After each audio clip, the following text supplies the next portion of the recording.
ओम शांति। आज की तारीख है 28 सितंबर 2014। अव्यक्त बाप दादा अव्यक्त महावाक्य रिवाइज कोर्स की मुरली, जिसकी ओरिजिनल डेट है 21 दिसंबर 1978। मुरली का सार: हर कल्प की अति समीप आत्माओं का रूप, रेखा और वेला। उनका रूप कैसा होता है, उनकी रेखाएं कैसी होती हैं और वो किस वेला में आती है।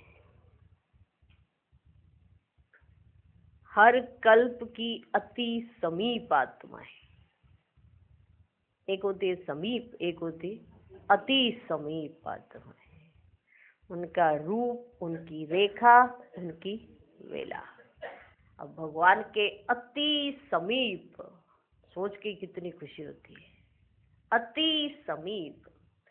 आज की मुरली का सार: हर कल्प की अति समीप आत्माओं का रूप, रेखा और वेला। आज बाप दादा अमृत वेले बच्चों से मधुर मिलन मनाते, चारों ओर के बच्चों को देखते हुए आपस में एक विशेष बात पर रूरिहान कर रहे थे। किस बात पर? हर बच्चे के दिव्य जन्म की रूपरेखा व जन्म की घड़ी अर्थात वेला को देख रहे थे। हर एक बच्चे की रूपरेखा, जन्म की घड़ी। रूपरेखा माना जन्म की घड़ी भी देख रहे थे, उसका रूप कैसा है, रेखाएं कैसी है, वो सब देख रहे थे। तो वेला भी देख रहे थे।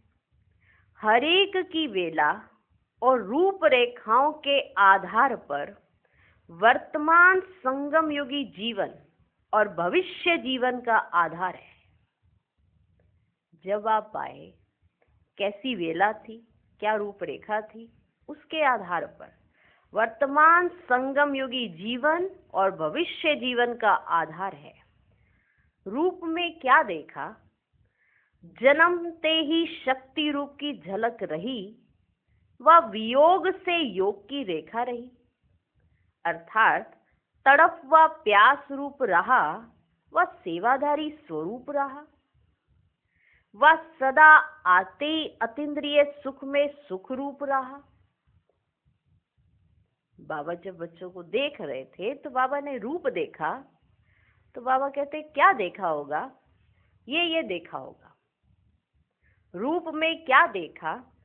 जन्मते ही शक्ति रूप की झलक रही व वियोग से योग की रेखा रही, अर्थात तड़प व प्यास रूप रहा व सेवाधारी स्वरूप रहा व सदा आते अतीन्द्रिय सुख में सुख रूप रहा। ये थी रूप, ये था रूप। अब थी बात आती है रेखाओं की।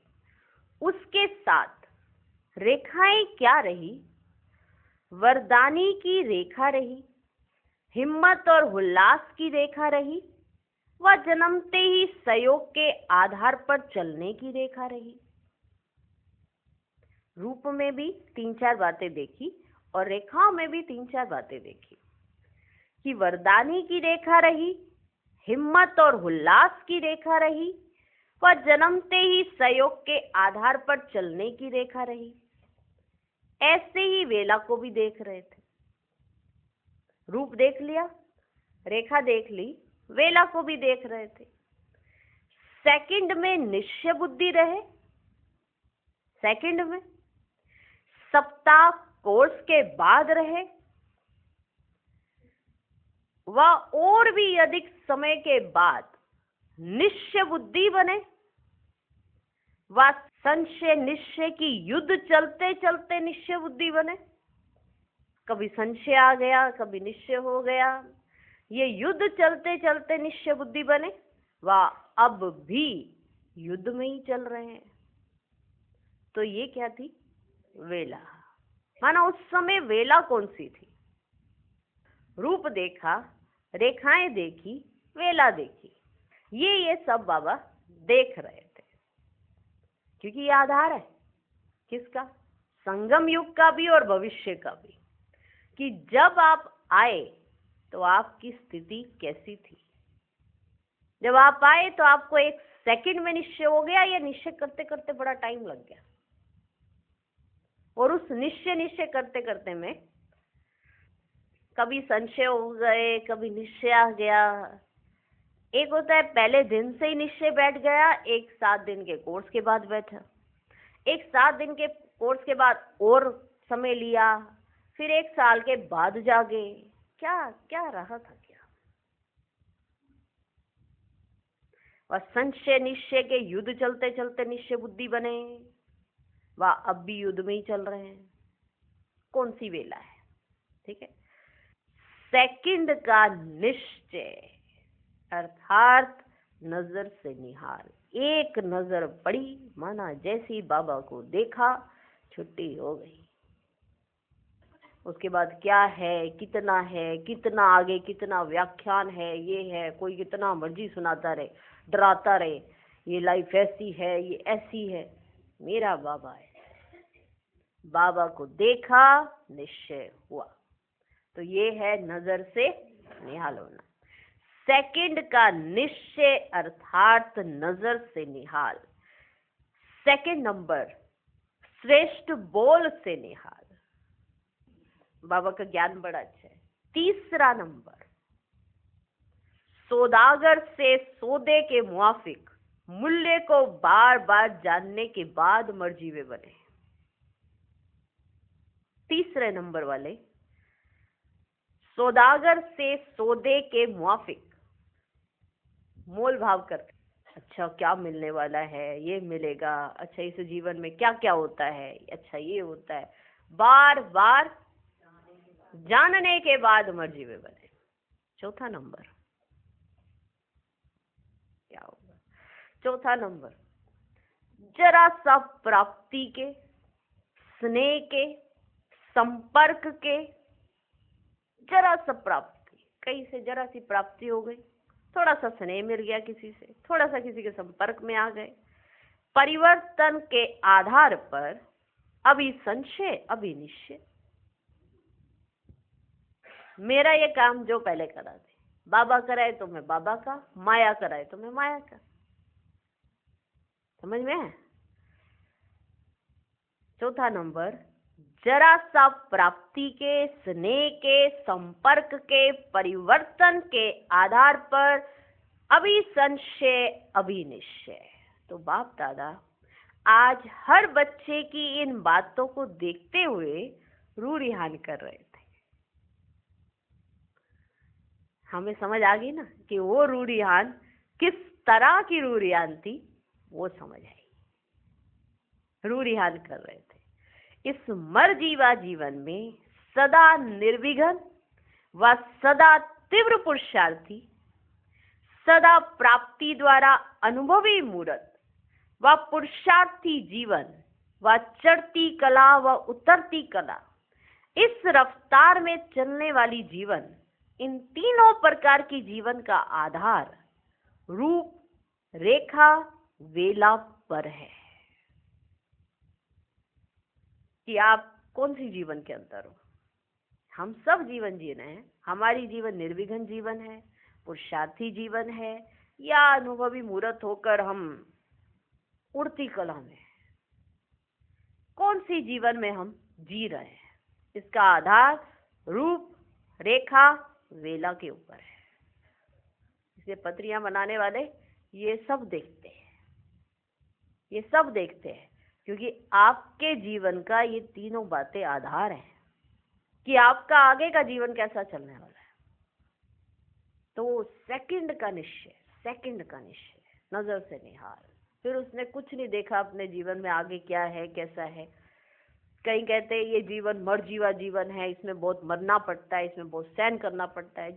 जो आत्मा नजर से निहाल हो गई, जिसको एक नजर में निश्चय हो गया, उसको क्या मरना पड़ता है, क्या जीना पड़ता है, उसकी परिभाषा में वो जाती ही नहीं है। सहन करना पड़ता है, ये उसकी थ्योरी में ही नहीं होता। ये सहन करना क्या होता है? परिवर्तन होना पड़ता है, ये छोड़ना पड़ता है, वो छोड़ना पड़ता है, वो उसको ये वाली थ्योरी नहीं आती है। उसको बस इतना पता है कि मुझे मिला क्या है, कि मुझे मिला क्या है, बस उसको इतना पता है। समझ गए? समझ आ गई? तो 4 तरह का निश्चय मैंने कैटेगरी बताई, और सब चीजों का इस मर्जीवा जीवन में सदा निर्विघ्न व सदा तीव्र पुरुषार्थी, सदा प्राप्ति द्वारा अनुभवी मूर्त व पुरुषार्थी जीवन व चढ़ती कला व उतरती कला।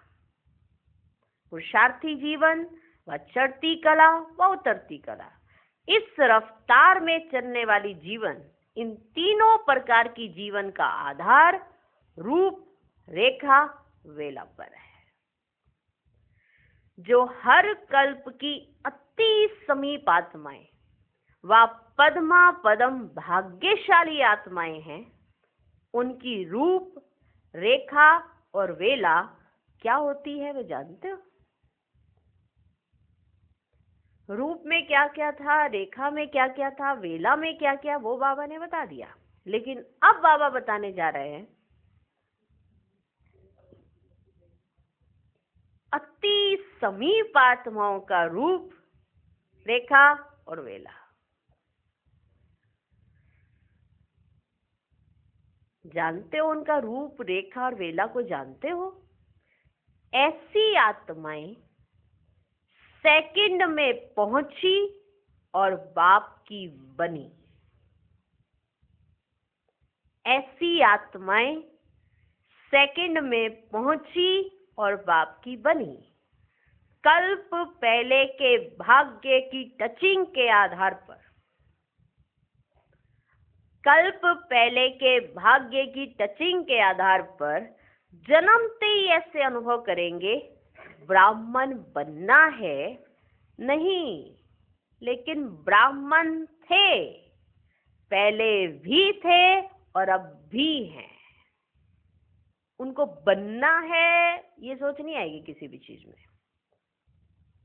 पहले भी थे, अब भी हैं, ये सोच आएगी। किन आत्माओं की बात हो रही है? ये अति समीप आत्माओं की रूप, रेखा और वेला क्या होगी? ब्राह्मण बनना है नहीं, लेकिन ब्राह्मण थे, पहले भी थे और अब भी हैं। सेकंड में अपनापन अनुभव होगा, सेकंड में अपनापन अनुभव होगा। देखा और जाना, देखा और जाना। जैसे आप किसी से मिलते हो, कई बार कोई ऐसी आत्मा मिल जाती है, ऐसा लगता है जैसे हम इसको जानते हैं, पहले से जानते हैं, या हमारा बहुत पुराना कोई संबंध है। तो थोड़े समय के बाद ही वो इतना ही गहरा संबंध हो जाता है, क्योंकि उसको टचिंग आ गई कि इसके साथ मेरा बहुत पुराना कोई संबंध है, और थोड़े समय के बाद ही वो हो जाता है।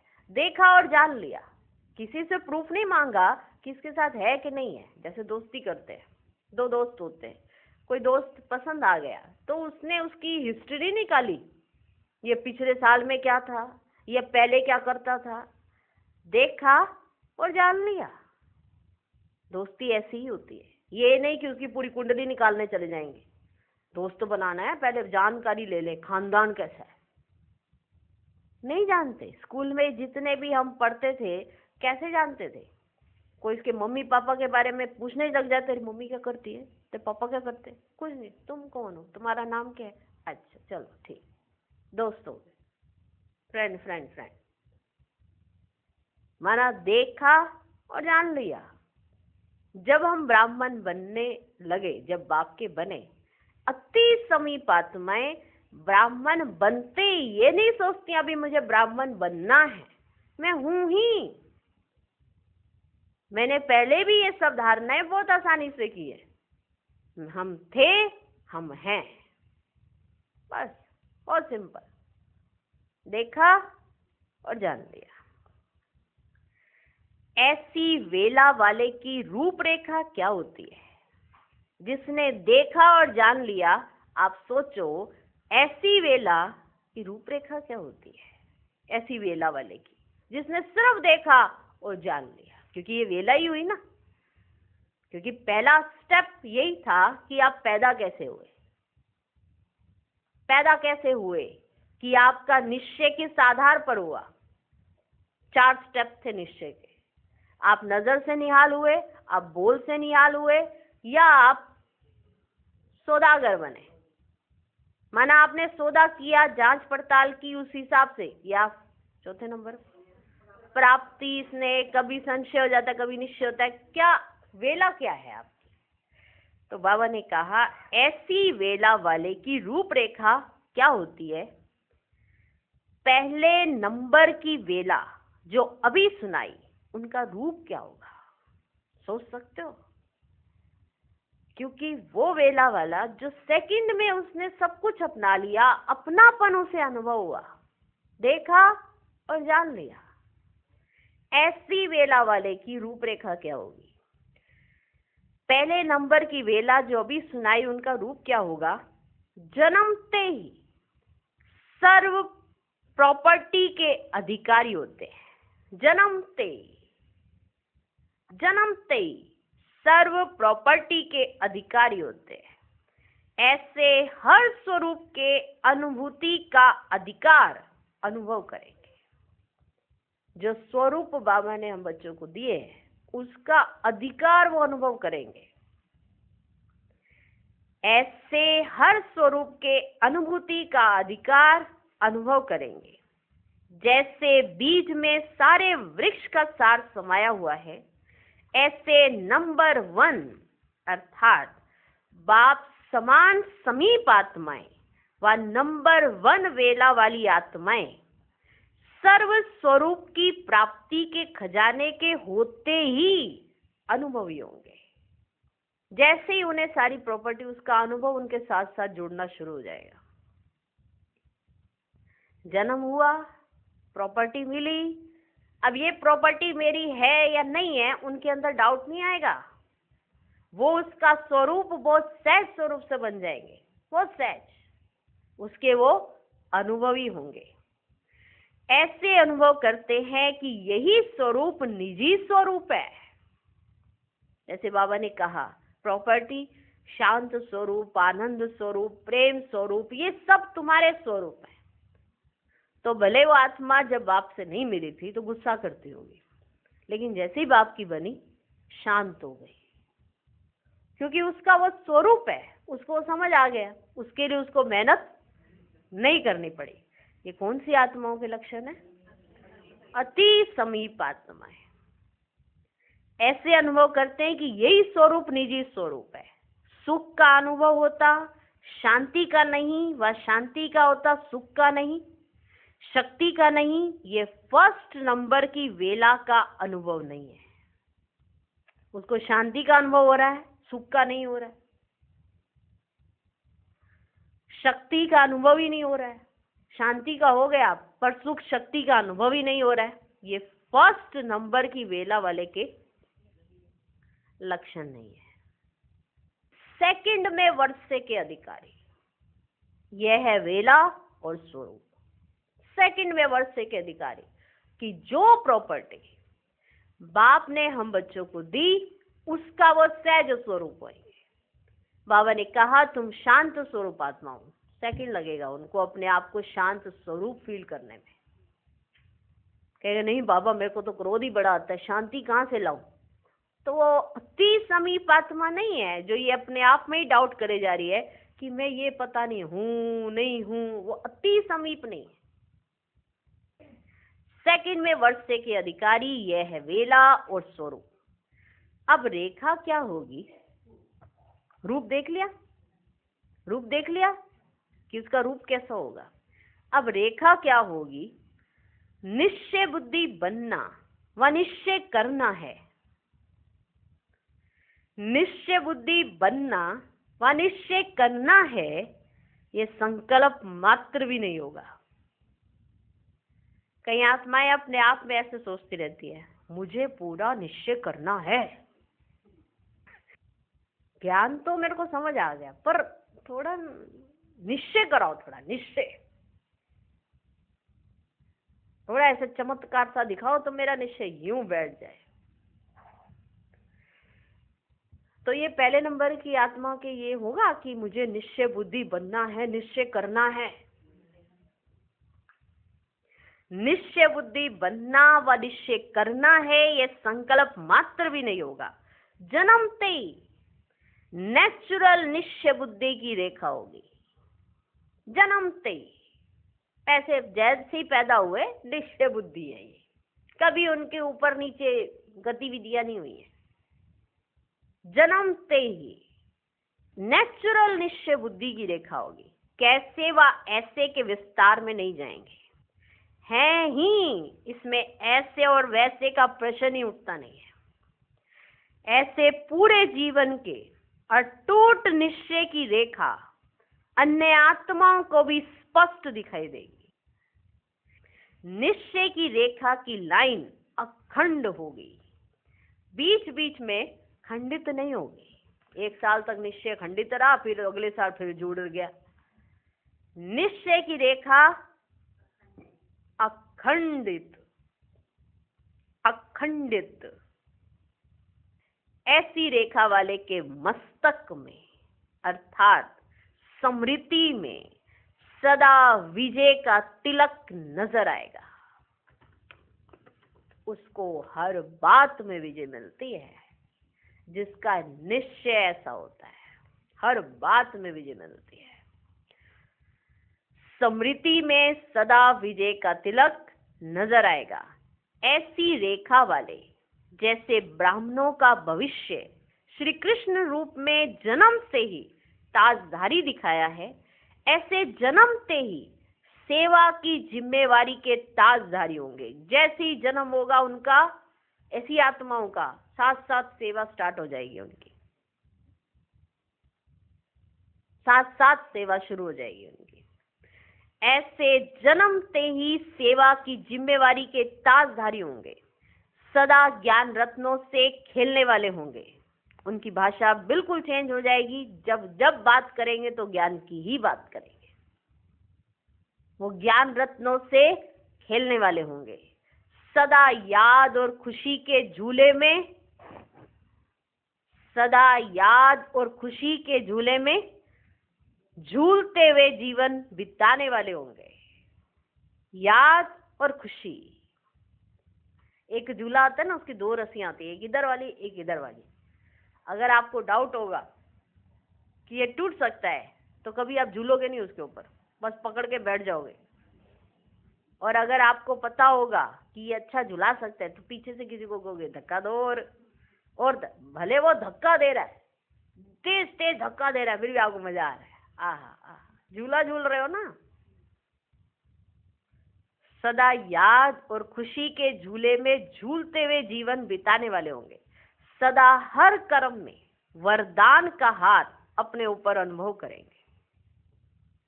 हर कर्म में वरदान का हाथ अपने ऊपर अनुभव करेंगे। कोई भी कर्म करेंगे उनको ऐसा हमेशा लगेगा कि उसकी ब्लेसिंग मेरे साथ ही है, बस। तो वो कोई भी कर्म करे तो वरदान का हाथ अपने ऊपर अनुभव करेंगे। हर दिनचर्या में अपने साथ सर्व संबंधों से समीप और साकार रूप में साथ का अनुभव करेंगे।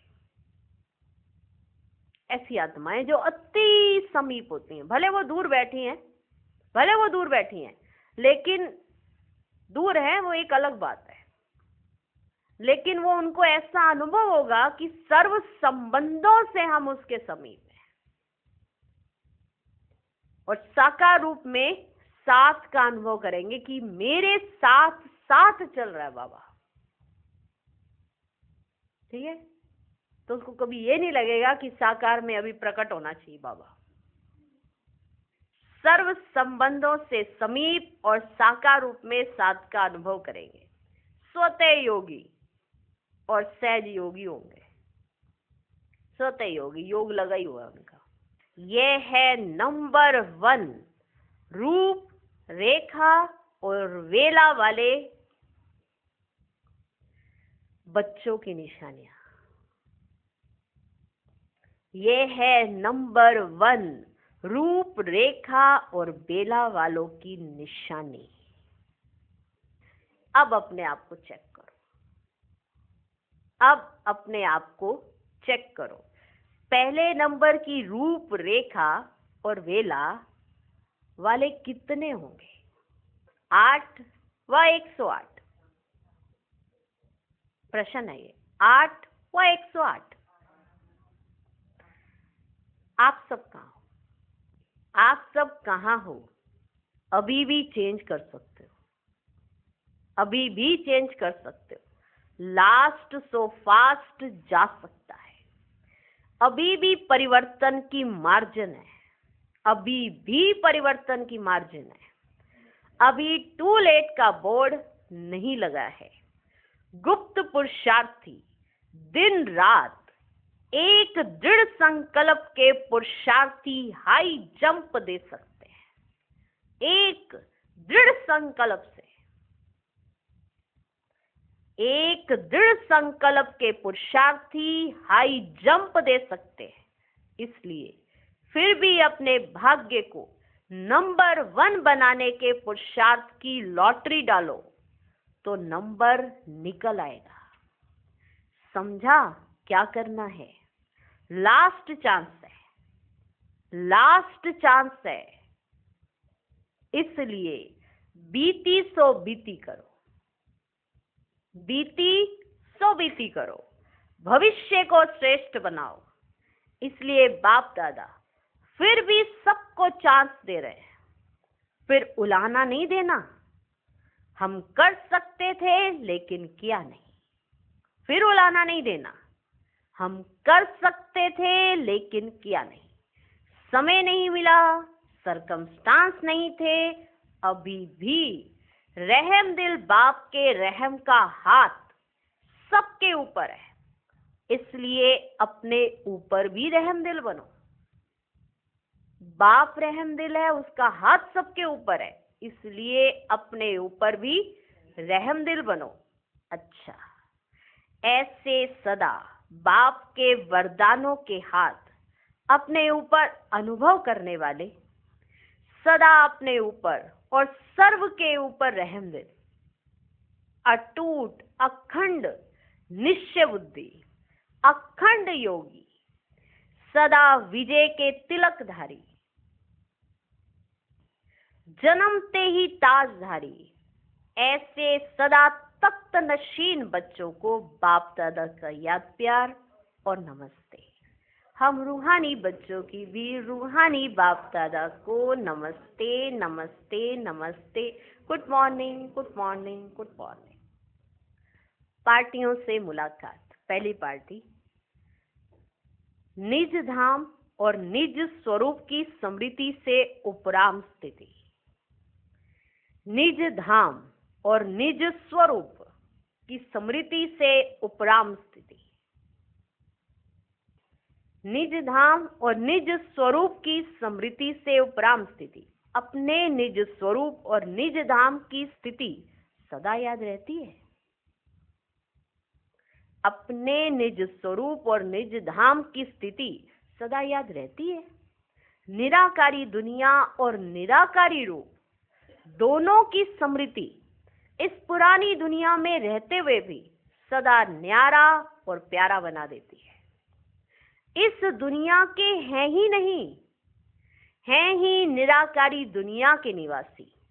यहाँ सेवा अर्थ अवतरित हुए हैं। तो जो अवतार होते हैं उनको क्या याद रहता है? जो अवतार होते हैं उनको क्या याद रहता है? जिस कार्य अर्थ अवतार लेते हैं वही कार्य याद रहता है ना।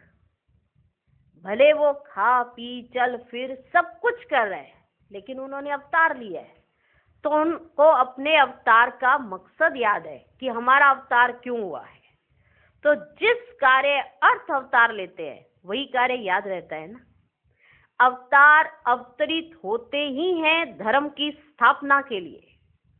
तो आप सभी भी अवतरित अर्थात अवतार हो, तो क्या याद रहता है? यही धर्म स्थापन करने का कार्य है।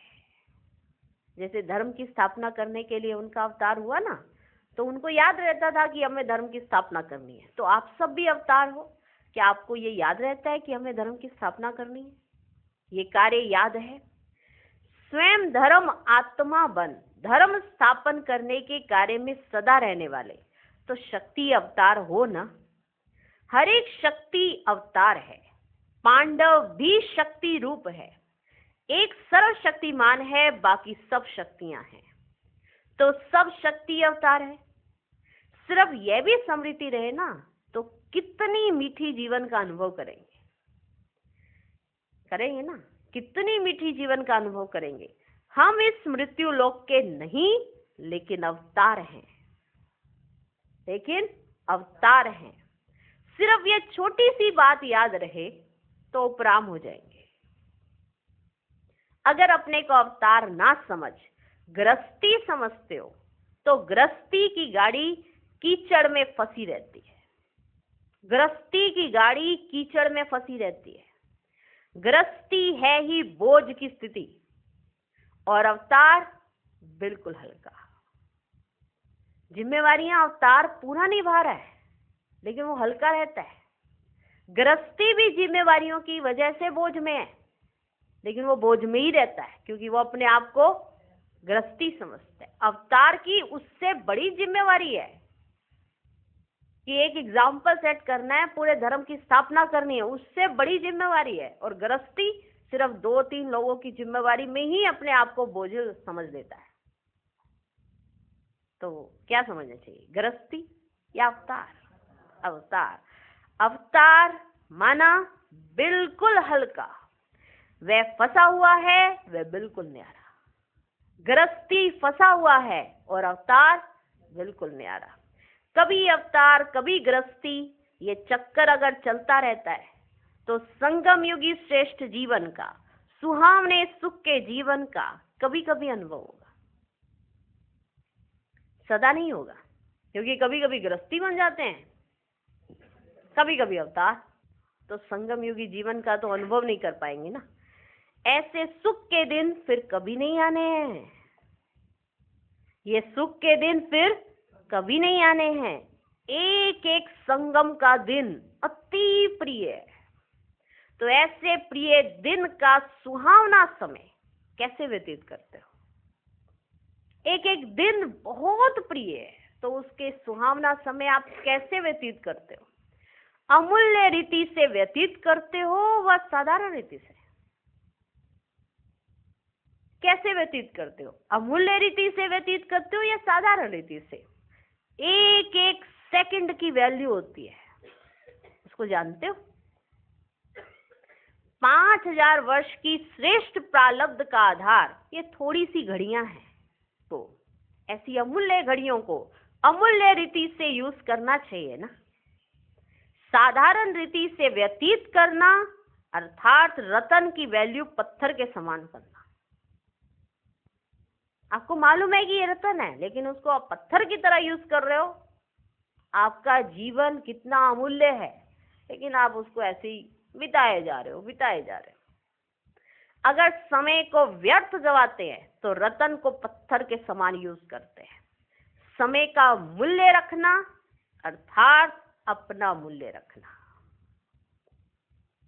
समय का जो मूल्य रखता है, समय उसका मूल्य रखता है। और हमें ये मूल्य रखना है कि हम अभी कौन से समय में हैं। संगम युग की एक एक घड़ी बहुत अमूल्य है। समय का मूल्य रखना अर्थात अपना मूल्य रखना।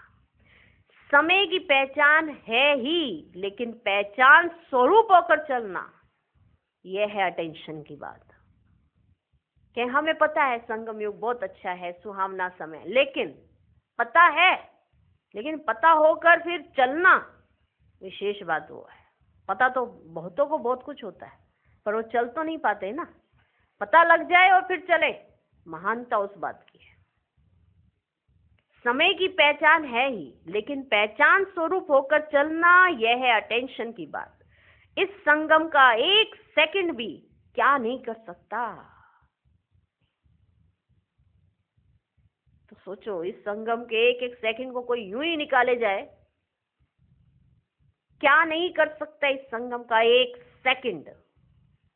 अगर एक सेकंड आपने अच्छी रीति याद कर लिया ना, वो आगे के समय में तो बहुत कुछ मिल जाता है।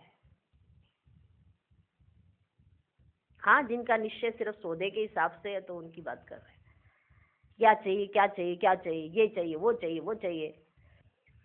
इस संगम का एक सेकंड भी क्या नहीं कर सकता। एक सेकंड में यहां से चारों धाम का अनुभव करके आ सकते हो। पांडव भवन में 4 धाम है, चक्कर लगा के आ सकते हो। बाबा का कमरा, बाबा की कुटिया, हिस्ट्री हॉल, शांति स्तंभ, 4 धाम। कितनी देर लगी? 1 सेकंड। दूसरा सेकंड भी नहीं आने पाएगा, पहले 1 सेकंड में पूरा हो जाएगा।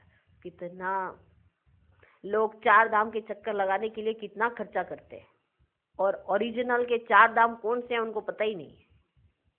किस 4 धाम का चक्कर लगाने से सबकी गति सदगति हो जाती है, मुक्ति को पाएगा, किस 4 धाम का चक्कर लगाने से उन्हें पता ही नहीं है। 1 सेकंड में यहां से चारों धामों का अनुभव करके आ सकते हो। ऐसे अनुभवी हो।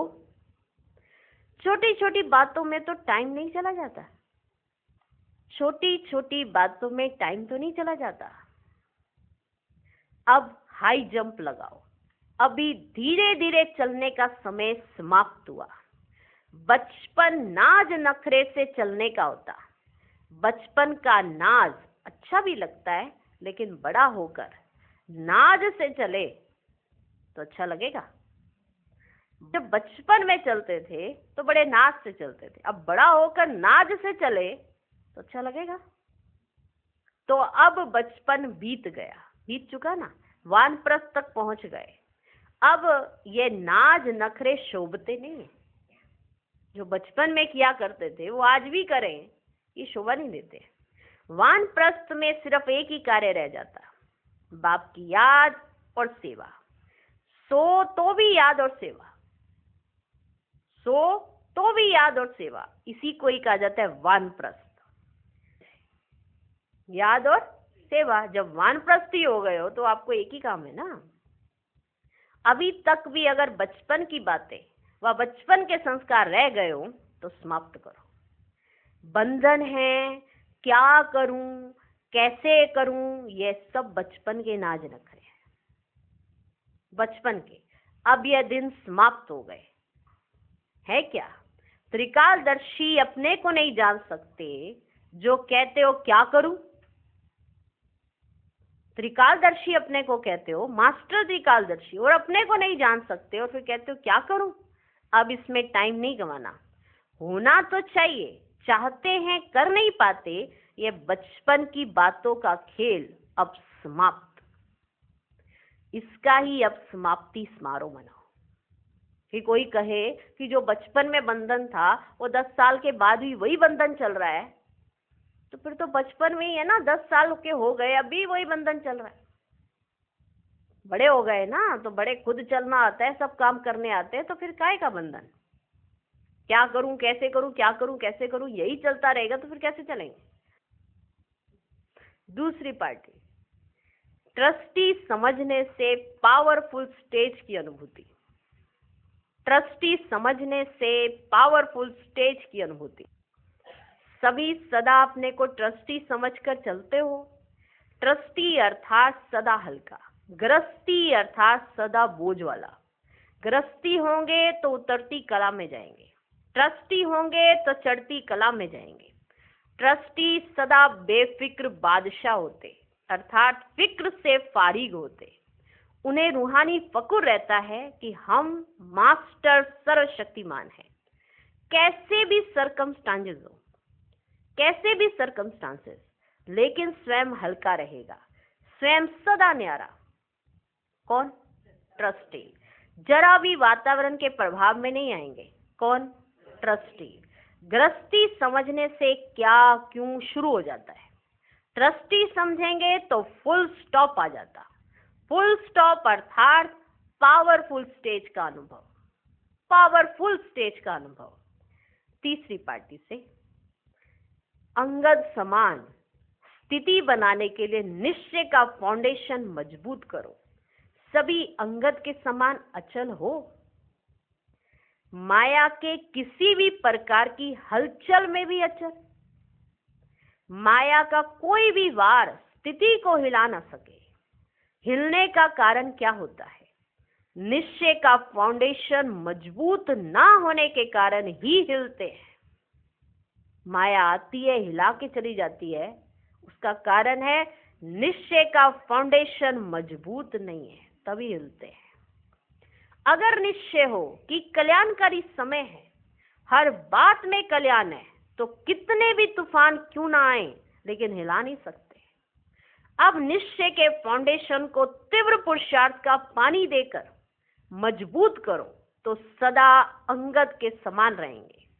माया के वार को वार नहीं समझेंगे। अभी हिलने का समय गया। यदि अभी भी हिलते रहे तो लास्ट पेपर में भी हिल जाएंगे। लास्ट पेपर में भी हिल जाएंगे तो फिर जन्म जन्म के लिए फेल हो जाएंगे। जन्म जन्म के लिए फेल हो जाएंगे। इसलिए स्मृति के संस्कार मजबूत करो। इसलिए स्मृति के संस्कार मजबूत करो।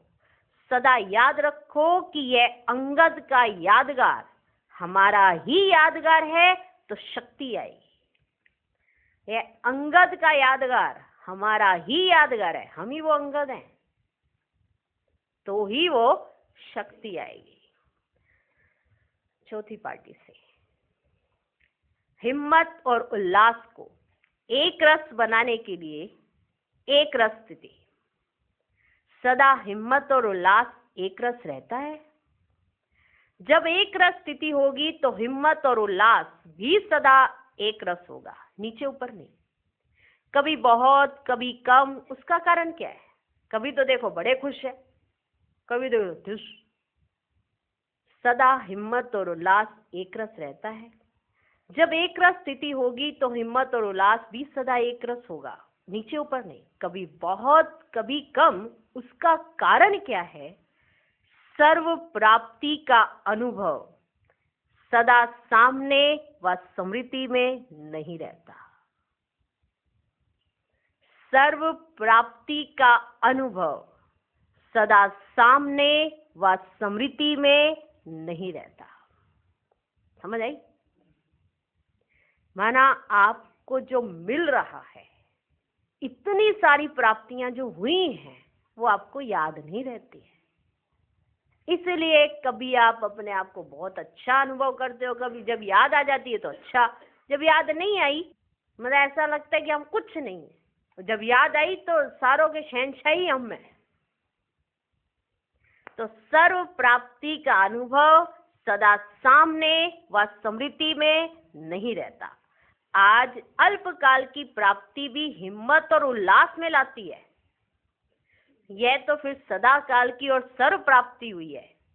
उन सब की लिस्ट सामने रखो कि आपको प्राप्तियां क्या क्या हुई हैं, उसकी लिस्ट तो सामने रखो। जिसको सब कुछ मिला हुआ होता है उसका उमंग उत्साह कम नहीं होता है। जिसके पास सब कुछ होता है उसको कुछ पाने की तमन्ना नहीं रहती है, उसका उमंग उत्साह कम ही नहीं होता है। कोई लोग कहेंगे चलो घूमने फिरने जाते हैं, थोड़ा तुम्हें उमंग उत्साह आएगा, वो अपने आप में ही खुश है ना, तो उसको कहीं जाने की जरूरत नहीं पड़ती है। अपने उमंग उत्साह को बढ़ाने के लिए किसी साधन की जरूरत नहीं पड़ती है, क्योंकि वो अपने आप में खुश है। तो उसे अल्पकाल की प्राप्तियां खुश नहीं करेंगी, क्योंकि वो अपने आप में खुश है और सर्व प्राप्ति संपन्न है। उसके पास सब कुछ है तो उसे कुछ और चाहिए ही नहीं।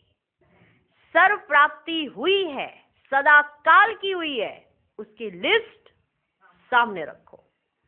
जब प्राप्ति अटल अचल है तो हिम्मत और उल्लास भी तो अचल होना चाहिए। अचल के बजाय कब मन चंचल हो जाता, वह स्थिति चंचलता में आ जाती। यह चंचलता के संस्कार किस में होते हैं? अब तो विश्व में आप आत्माएं सबसे बुजुर्ग हो, सबसे बुजुर्ग हो। चंचलता के संस्कार किसमें होते हैं? अब तो विश्व में आप आत्माएं सबसे बुजुर्ग हो, अनुभवी हो, फिर चंचलता क्यों? सदा बाप और प्राप्ति को सामने रखने से अचल अर्थात एक रस बन जाएंगे, सब विघ्न खत्म हो जाएंगे। जन्म से ही विजय का तिलक लगा हुआ है, सिर्फ वह मिट ना जाए ये अटेंशन रखना है। माना जन्म लेते ही विजय हमारे पास ही है, बस ये अटेंशन रखना कि ये तिलक मिटने ना पाए। सदैव नया उमंग, नया उल्लास और नए प्लान होना चाहिए। कोई ऐसे सर्विस के साधन बनाओ जिसमें कम खर्चा और सफलता ज्यादा हो। खर्चा कम हो, सफलता ज्यादा हो, ऐसे साधन बनाओ सर्विस के। अभी बहुत सेवा की मार्जिन है, उसको पूरा करो। हर प्रोग्राम में विशेषता व नवीनता जरूर हो। सबको अनुभव कराने का प्लान बनाओ, सबको अनुभव कराने का प्लान बनाओ। अच्छा, टीचर्स से बाप दादा की मुलाकात। टीचर्स तो बाप समान है ना, जैसे बाप शिक्षक है वैसे आप भी शिक्षक हो, तो समानता हो गई ना। तो समान वाले को क्या कहा जाता है? समान वाले को क्या कहा जाता है? टीचर। टीचर माना बाबा टीचर, और जो पढ़ाने वाले हैं वो भी टीचर हो गए। तो समान को क्या कहा जाता है? फ्रेंड। क्या कहा जाता है? हम उम्र जो होता है तो उसे क्या कहेंगे? फ्रेंड। फ्रेंड। टीचर भी बाप दादा की फ्रेंड्स हैं। टीचर भी बाप दादा की फ्रेंड्स हैं। यह फ्रेंड्स का संबंध भी याद रहे तो सहज योगी हो जाएंगे। अगर आपको फ्रेंड का संबंध भी याद रहे तो। फ्रेंड्स का नाता बहुत समीप का नाता है। फ्रेंड्स आपस में जितना स्पष्ट होते हैं ना, फ्रेंड्स जितना आपस में स्पष्ट होते हैं उतना माँ बाप से नहीं होते हैं। जितना फ्रेंड्स आपस में स्पष्ट होते हैं उतना माँ बाप से नहीं। फ्रेंड्स का संबंध याद रहे तो तुम्ही से खाऊं, तुम्ही से बैठूं, तुम्ही से खेलूं, यह अभ्यास सहज हो जाएगा। तो सभी फ्रेंड्स को मुबारक हो। पंजाब और दिल्ली दोनों की टीचर्स हैं, तो दोनों भाई बहन हो गए। दिल्ली है भाई, पंजाब है बहन। दिल्ली है भाई और पंजाब है बहन। पंजाब भी दिल्ली से निकला है ना। अच्छा, ओम शांति।